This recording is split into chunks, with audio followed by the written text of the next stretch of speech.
Welcome back. You hear Goldberg. Today, we'll be talking about why so many conservatives appear to have an affinity or passion for Russia.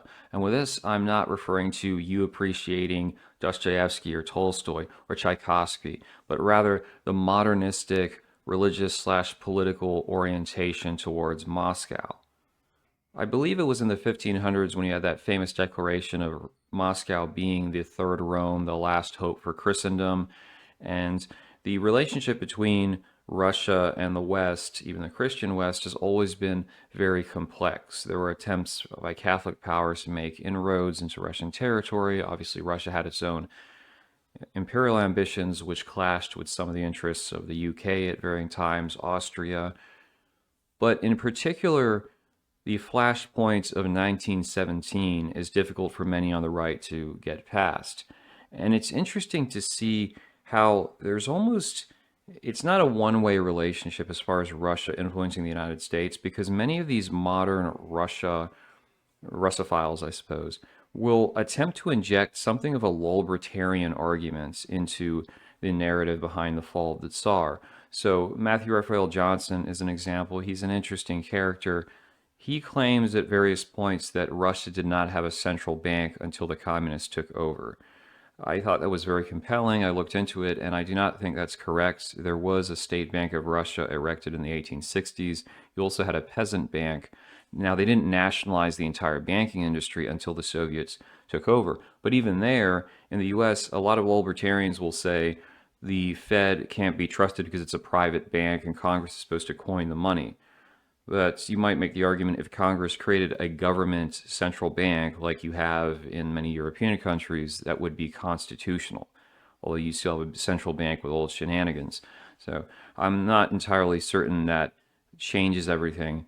And so with the Russian bank prior to communism, they had a gold-backed ruble. Under the new economic policy of the Soviets, they were also proposing a gold-backed ruble, which doesn't quite add up if you say sound money is a anti-leftist idea. A lot of folks got angry when I was talking about the fall of the Tsar because they said, oh, you're trying to cover for the Care Bears. The truth of the matter is, if you watch stuff like Europa the Last Battle, you're getting a piece that is filled with deliberate omissions, distortions, outright lies. Even from a revisionist perspective, it's an embarrassing piece. Uh, it misrepresents what Jacob Schiff actually was doing when he was funding Russian dissidents. Same thing with Max Vorberg, oh, the Jewish banker, Max Vorberg. But if you actually look into Vorberg's history, he was the guy trying to prevent World War One. He was making the rounds trying to create an agreement between Germany, the UK, and France, give some economic and colonial concessions so you didn't have this bloody massacre of Gentile people. And his bank lost a lot of money because the war erupted, because of the outcome for Germany.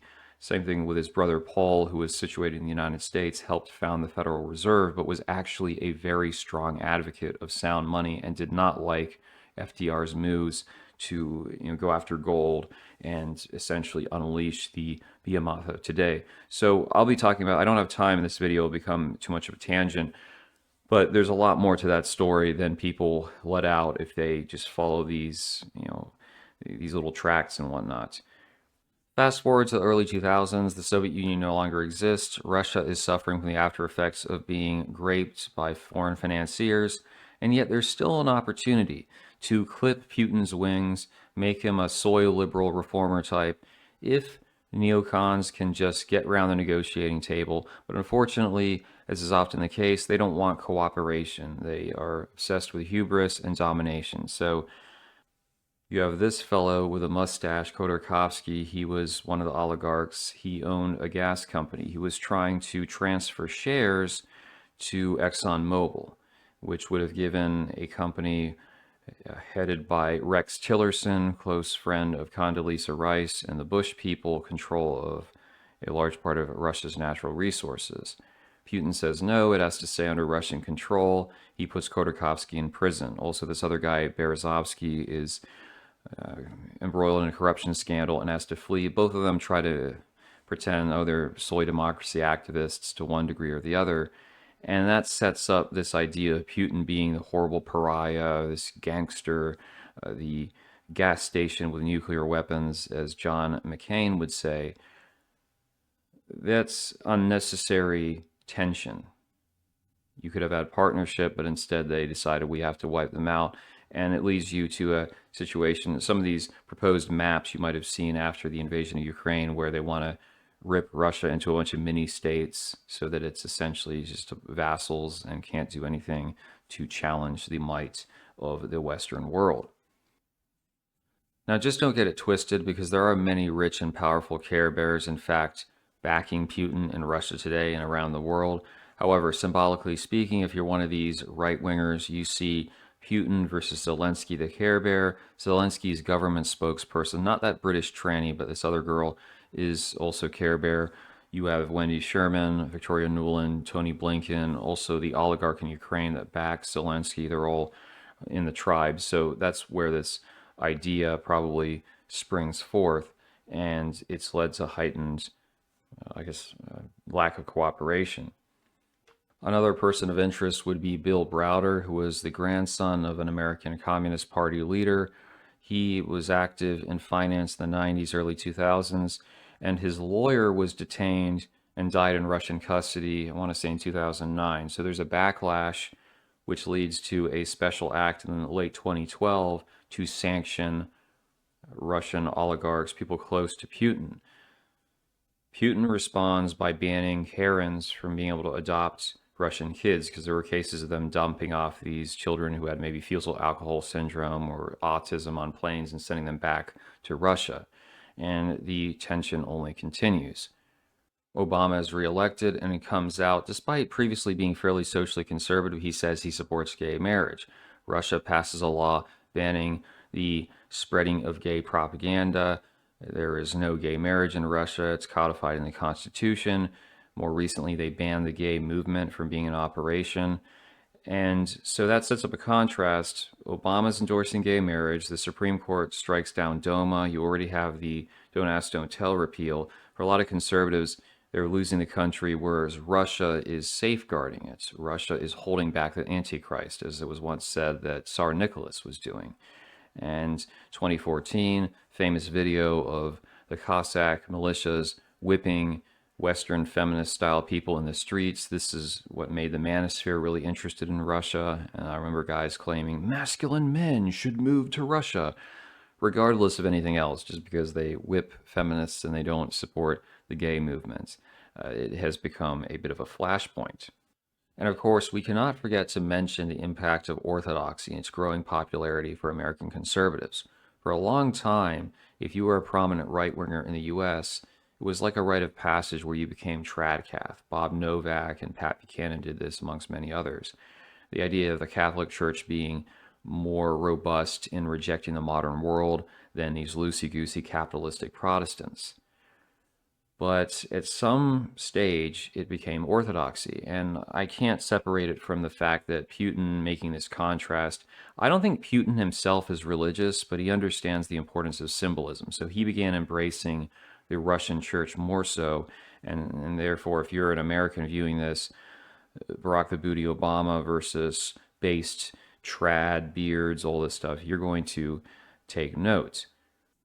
Not just Rod Dreher went in that direction, but of course Rushdie, and I don't want to give him outsized importance, but he goes initially for Armenian Apostolic, which he had some family ties to and maybe makes sense, but at a certain point he did this blog post where he said he was becoming a part of the Russian church outside of Russia, and his main arguments were not theological, they were all political, which is why I think that there is more to this than might meet the eye.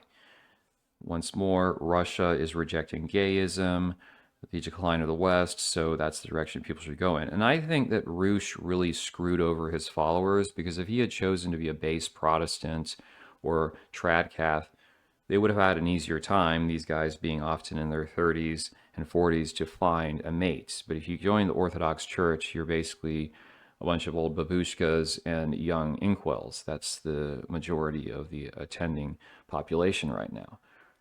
It also leads to these somewhat schizophrenic takes by guys who are trying to justify how they can do everything at once.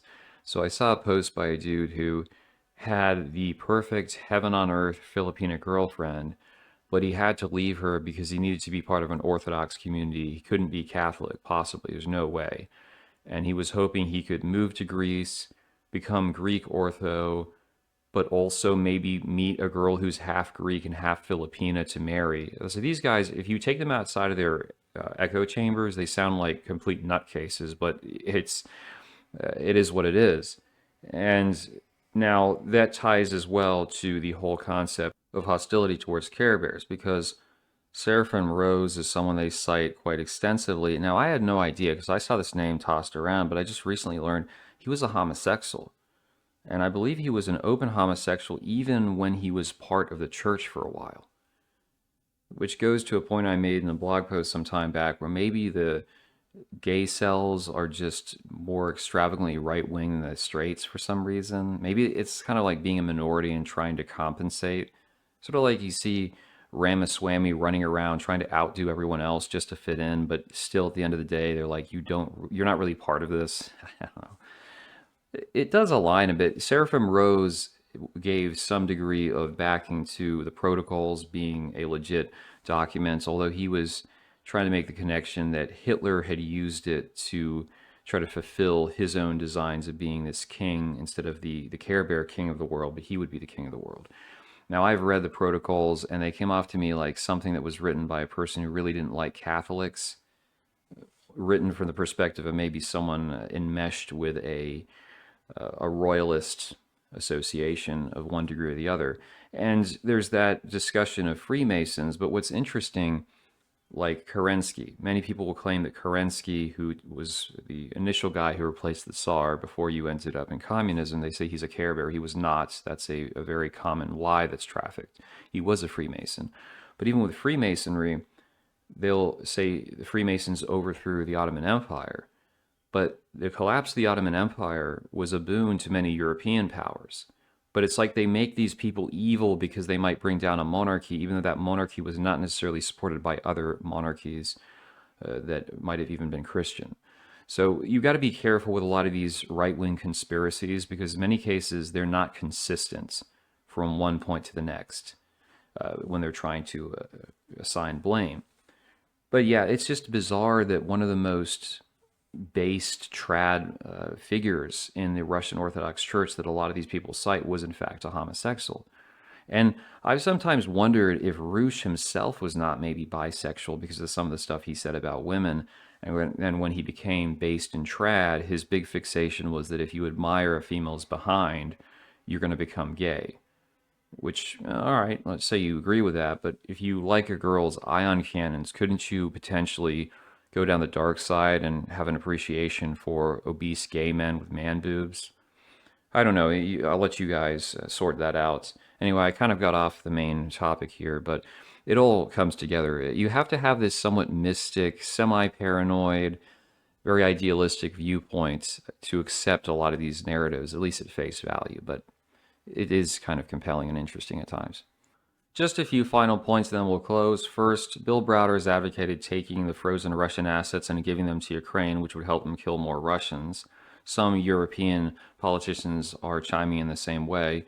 Trump announced if NATO does not pay their fair share, America will not defend them and may, in fact, just encourage, read Russia to invade.